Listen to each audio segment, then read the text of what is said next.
The diplomatic station orbiting Theta Centauri hummed with the usual tension that came from housing 36 different species under one pressurized dome. Trinity adjusted her maintenance pack and wiped the sweat from her brow. Being the only human engineer on a station full of aliens meant long hours and little appreciation, but she didn't mind. There was something peaceful about fixing things that others had given up on.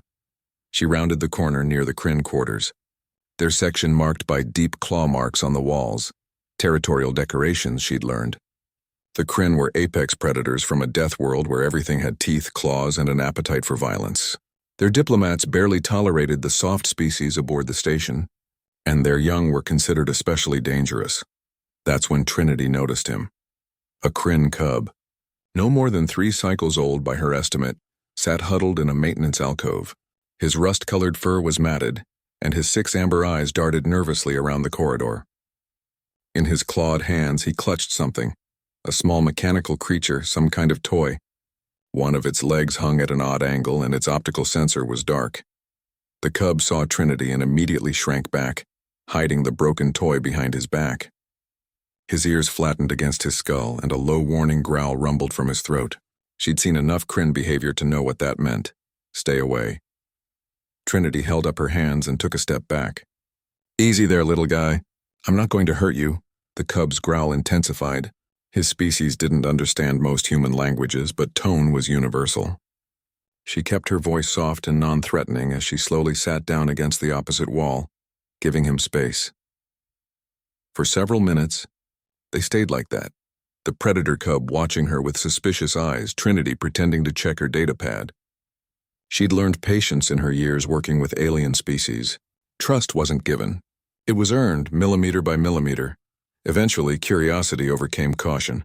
The cub peered at her, then at the broken toy he'd been trying to hide. His ears twitched, a sign of distress in Kryn body language. Trinity had seen it before when adults dealt with equipment failures. She pointed at her toolkit, then at the toy, then made a fixing gesture with her hands, the universal language of mechanics. The cub's eyes widened. He looked at the toy, then at Trinity, then back at the toy. His small chest heaved with what might have been a sigh, or preparation to pounce. Slowly, hesitantly, he extended one clawed hand holding the broken mechanical creature.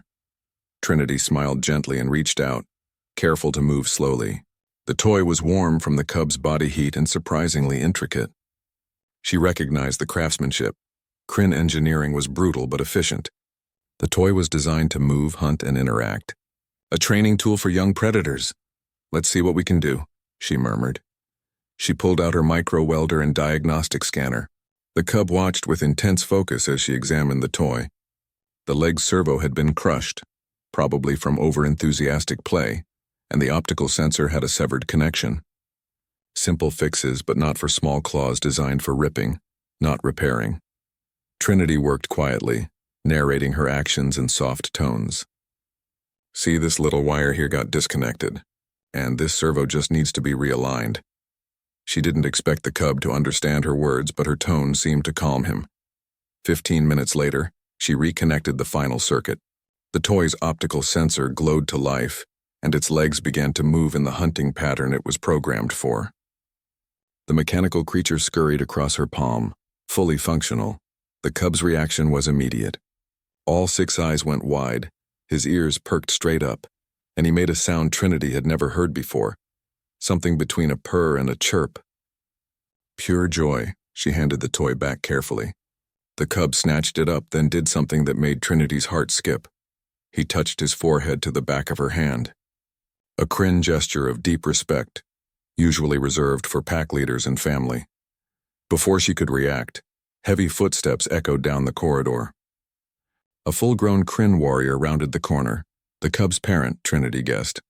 The adult's eyes locked onto the scene, a human sitting near their cub. Trinity froze. This was how humans died on stations like this, but the warrior didn't attack. Instead, his gaze fell to the now functioning toy in the cub's hands, then to Trinity's toolkit, then back to Trinity. His ears moved through several positions, surprise, understanding, and something else. The cub rushed to his parent, chattering excitedly and showing off the repaired toy.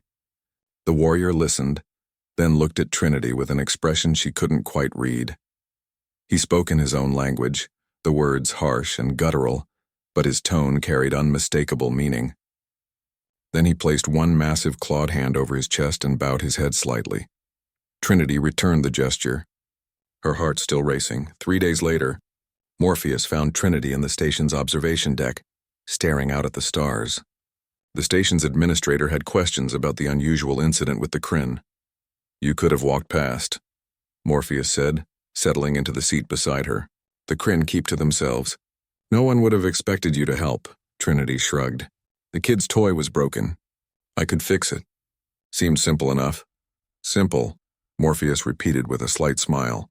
"You do realize that the Kryn ambassador has requested you specifically for all future maintenance in their quarters? That warrior you met is his brother. Word has spread through their delegation." "I just fixed a toy."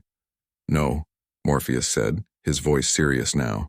"You saw a child in distress and helped without being asked, without expecting anything in return despite knowing the risk. That's what humans do that confuses everyone else out here. The Kryn respect strength and they respect pack loyalty. But unprompted compassion towards someone else's young." He shook his head in wonder. "That's something they didn't think existed outside their own species." Trinity watched a transport ship drift past the viewport. "Maybe that's our strength then. We fix things, not just machines but connections, broken things that everyone else walks past." "Maybe," Morpheus agreed. "The Galactic Council still thinks humans are weak because we're not the strongest or the smartest. But I'm starting to think they're measuring the wrong things." Through the viewport, the stars continued their eternal dance, indifferent to the small acts of kindness that built bridges between worlds. But Trinity knew better. Sometimes the smallest gesture, fixing a broken toy for a frightened child, could change everything.